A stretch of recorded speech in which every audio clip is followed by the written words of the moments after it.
one of the things I wanted to talk about this week, which is our topic of burnout and consequently rest as well, I want you to tell a little bit about that story that I think you were 38 when that happened. Yeah. So late 30s, and you believe that you were in a period of life where you possibly worked yourself too hard. Yeah. And a health problem arose. So could you tell us about that? Yeah. So let me start out by defining, giving a formal definition to burnout, since we're talking about that. Burnout is a state of emotional, physical, and mental exhaustion caused by prolonged or excessive stress. So when this happened, I was on the faculty of Liberty University in Lynchburg, Virginia, teaching mainly New Testament Greek, but also English Bible, same thing that I've been teaching for 35 years here at Moody.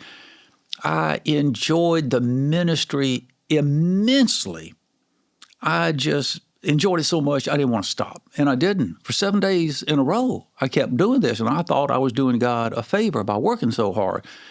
And then there would be long times of fasting and praying for certain students, certain issues, etc. And I just enjoyed the ministry so much, I burned the candle at both ends. And I've always been a strong, healthy young man. I was in the United States Marine Corps. You have to be strong and healthy to be in that. And so I never really had any health problems, but I learned that you can stretch a rubber band so far, and if you keep stretching that rubber band, it's going to snap. It's going to break. You can abuse your health to a certain limited degree. And in youth, young people can abuse their bodies and everything seems fine. They don't realize the wear and the tear they're inflicting on their body, but they keep doing it too much. Now, like that rubber band, their health is going to break, and mine did. And as I look back on it, I don't know exactly what happened. Even my physicians didn't know. But as my wife and I talked about it, it seemed that I overworked myself. I didn't have enough rest, recreation, time to stop. And as I did that, it began to take a toll on me physically and mentally and emotionally. And my wife thinks that my immune system got weaker and weaker. And what I usually could ward off with a strong, healthy immune system, because mine was down, it was weak, I got hit by a virus. And so it just pretty much knocked me off my feet. And it was difficult to get out of bed in the morning. I mean, really hard to get out of bed and go to work. But I didn't have any choice. I had to. I didn't have any insurance for being ill, so I had to keep working to support a wife and 3 children. It was very difficult. And it took me 2.5 years to get back on my feet. Now, the doctors were puzzled as to what was wrong with me. One physician thought I had malignant bone cancer, so he had every bone in my body x-rayed to see if there was a bone cancer there. There wasn't any.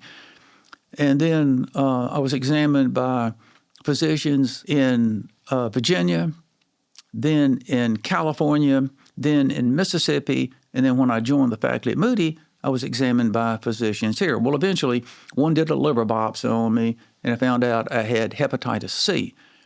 And my physician was puzzled by it, so he sent me to a world-renowned specialist at the University of Chicago Hospital, and he looked at the slides of my liver biopsy, and he just said, I've seen a few liver biopsies like this. Usually the person eventually straightens out. Some people will die early with a liver like this. We won't know which way it's going to be for you for about 20 years. So every year you've got to have blood test on your liver. And so as the years progress, the liver enzymes begin to come down and stabilize. And he said, now you don't need to have any more blood tests. You're going to survive. You're going to die someday, but it probably won't be from a bad liver. So all that to say, I was reckless with my health. I was foolish with it. I disregarded work 6 days and rest 1 day. I thought that was for weak people. I didn't think that I needed to take a day off, and I didn't want to. I was so eager to get into the Bible, study the Bible, teach the Bible, preach the Bible, counsel people, mentor people, etc. Why quit when I'm enjoying all this? I wasn't doing God a favor at all. I was doing him a disfavor. Our body is the vehicle God uses us to keep us in this life. Our body is the vehicle through which we serve other people and glorify God, and we had to take care of our body. I didn't. So I think I've learned well. I hope I have. I don't ever want to burn out like that again.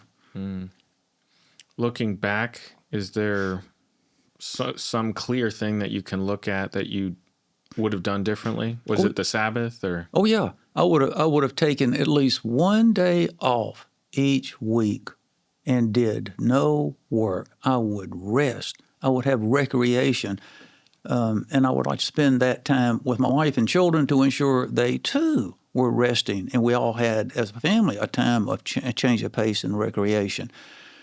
I think I probably exercised too hard. I was very diligent in exercise, studying too much. There was no stop. There was no stop. And all the things I was doing, I enjoyed doing them. That was part of the problem. Yeah. Too much of a good thing. Sure.